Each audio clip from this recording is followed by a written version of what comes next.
Terry Incognita here. I am at work in front of my computer because my computer at home is not really working right now. So, in this video, I want to read a few things to you, and therefore I am in front of my computer. So if I look this way, it's at the computer monitor. All right, this week on Pagan Perspective, they are doing a whole thing about Neo-Wicca and how Neo-Wiccans don't like Raymond Buckland or his Big Blue Book. And yesterday I watched Kara's video, CuteWitch772, and I always enjoy watching her videos because she's very well researched when she approaches a topic. She won't just say, I don't know. She will look up some references and articles, kind of tell you what she extrapolated from them, and then post those resources for you. So I always get a kick out of listening to her because she doesn't just say, you know, this is the way it is. She says, well, this is what I read, this is kind of what I thought, and here's the resources so you can read it for yourself, which I love. Sorry, my nose is really itching today. Anyway, this whole thing about Neo-Wiccans and Raymond Buckland is really fascinating, and more importantly, the topic of Neo-Wiccanism. Wiccanism? Neo-Wicca? Whatever. Neo-Wicca.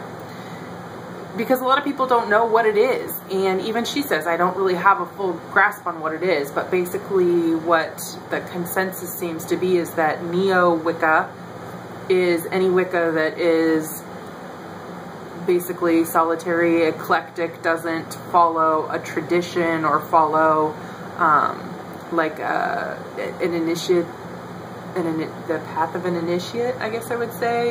You know, I was reading through the comments on here, and there was one that I found interesting. It, you know, made me think, and I've been thinking about it for a day and a half now. And so I'm going to read this comment to you. It is from Templis Arcanum, and it says, I don't see why Neo-Wiccans would hate Buckland, and not all pagan paths are created equal, and Neo-Wicca is one of those paths that has a mix of extremely good and extremely bad systems, but many of them are also illusory non-systems due to improper syncretisms. For example, a Neo-Wiccan ignorant of Taoism can create a system that is basically fragmented Taoism and call it original due to the bliss of ignorance that is common with novices. They're better off just being Taoists. Many so-called pagans are actually not truly pagan. Their beliefs are closer to Christianity because they haven't paradigm shifted into a pagan paradigm. This paradigm shift is an absolute necessity if you grew up in the United States. Otherwise, all you have is pagan mythology within a Christian framework, and we all know that structure determines form, and form does not determine structure. Buckland's system is only a guide, and this is an important factor to consider, as well as, as all good systems are only guides. The intermediate and the advanced with proper structure, I have no concern in lecturing. It's the beginners and people who have been doing this for a while, but still have a lot of holes in their game that need to learn a pre-existing system which is comprehensive and accurate enough.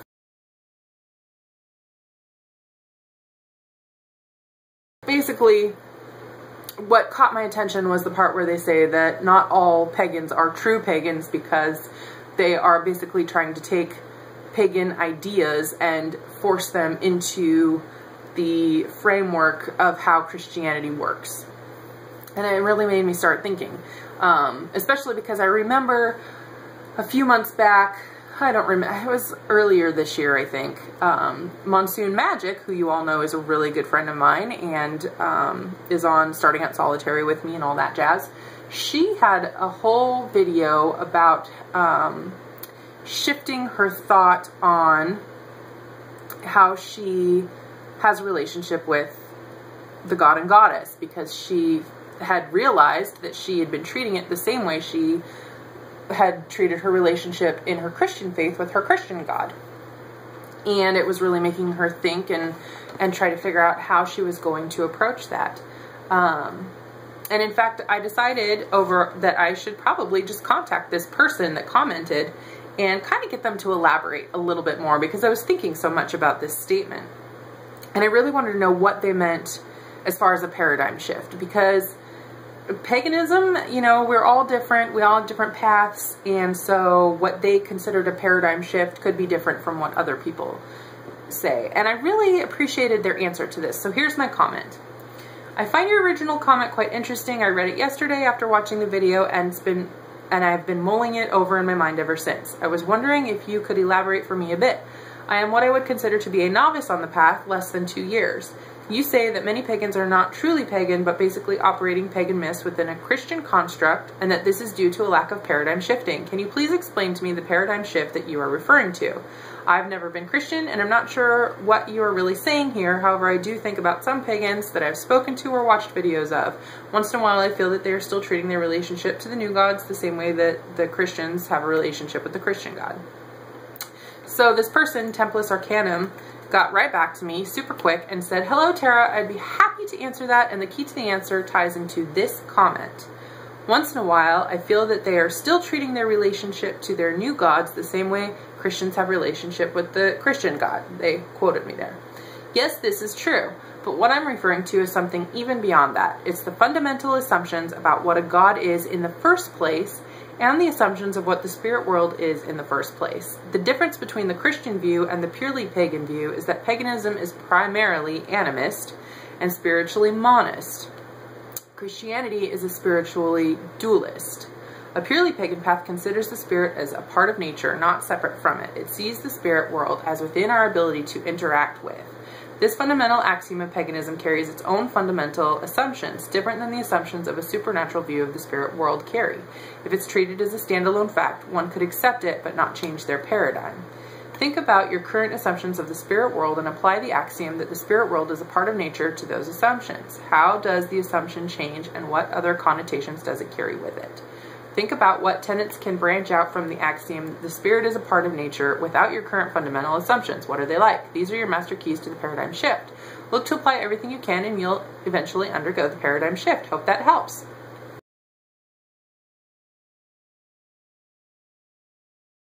And I thought that was great. That was a really good way to answer my question. They didn't talk down to me. They were very straightforward. But basically what they are saying is that paganism believes that there is, there's one core belief. And that's basically what when they're saying paganism is monism versus Christianity is dualism. Christianity believes that there's a heaven and hell. Paganism has one core belief that the spiritual world is a part of nature and it's all connected.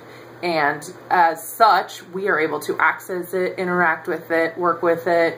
It is a part of everything else. And when they say that it is animist, that means that everything has a soul. Rocks have souls, trees have souls, rivers have souls, all these things have souls. That was always my understanding of what paganism was, is that we believe that the supernatural is really natural. It's all connected. It's all part of one system.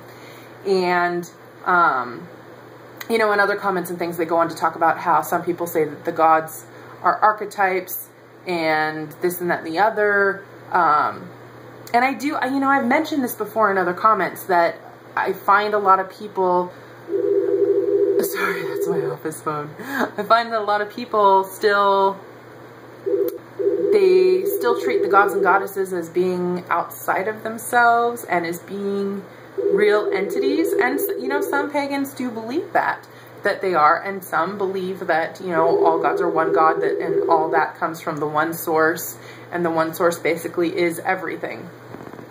And that is kind of what my understanding of what paganism is we all come from the one source and everything is connected and we're all part of it. And when we die, we basically go back to the one source and become, part of it again.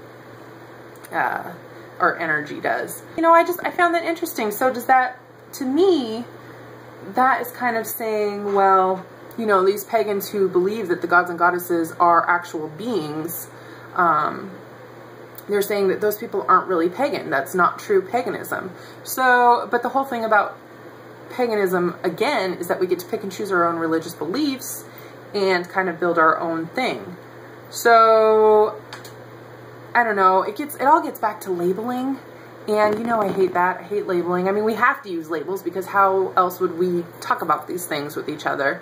But I don't like that people say that, oh, you're not a true pagan because you think this.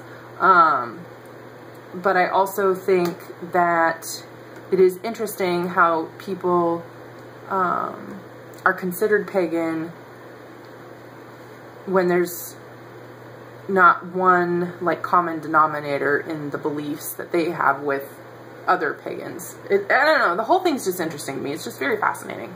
And I like, you know, talking to different people about it. But I don't know, what do you think? Do you think there's like a true paganism versus a not true paganism? Or, you know, we're all neo-Wiccan, you know. I don't know that many people that are part of a specific tradition, like initiates in a coven, whatever. So I don't know that many that are straight up Wiccans. Most of the people that I talk to on here are neo-Wiccans. And I don't even consider myself Wiccan. I consider myself basically neo-pagan.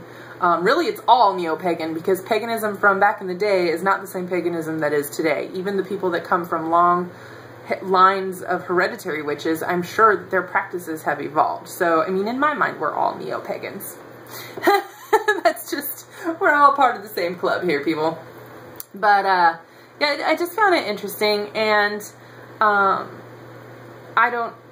I can understand, you know, I've kind of taken an interest in this whole thing about different dimensions and the spirits being on different dimensions. Because when I first started reading about Wicca and they were talking about Summerland, I was like, well, how is Summerland different than heaven? How is that different? But then I started talking about like different dimensions and where energy goes, and, you know, I still am not 100% solidified on what my belief is, but I think that it's interesting to think about different dimensions, and it's interesting to think about those gods and goddesses that certain witches believe are actual beings and not just a part, you know, just aspects of something. It's interesting to think that those could possibly be beings on a higher dimension that perhaps have, you know, become enlightened or whatever and moved up the dimensional levels. It's just an interesting, fascinating thing. So maybe who they're trying to contact and talk to, and you know, maybe our spirit guides and all these people are on a different dimensional plane than we are, and aren't necessarily the god or the goddess. They're actual beings that have moved on to a higher dimensional plane. I don't know. It's just interesting. It's all interesting. And this is where it all comes back to like the stuff that they say on the Spirit Science channel and different things that I talk to people about. And this is what's fascinating to me about this path. I love thinking about this stuff and just thinking about the possibilities and where this could all go. Anyway, I think this is probably a pretty long video, so I am going to stop it here, but I want to definitely hear you guys, so chime in on this sucker, because I want to know what you think. And yeah, that's pretty much it. And I'm sorry if I talked fast, but it was a lot to go through and I wanted to cover it. But anyway, blessed be.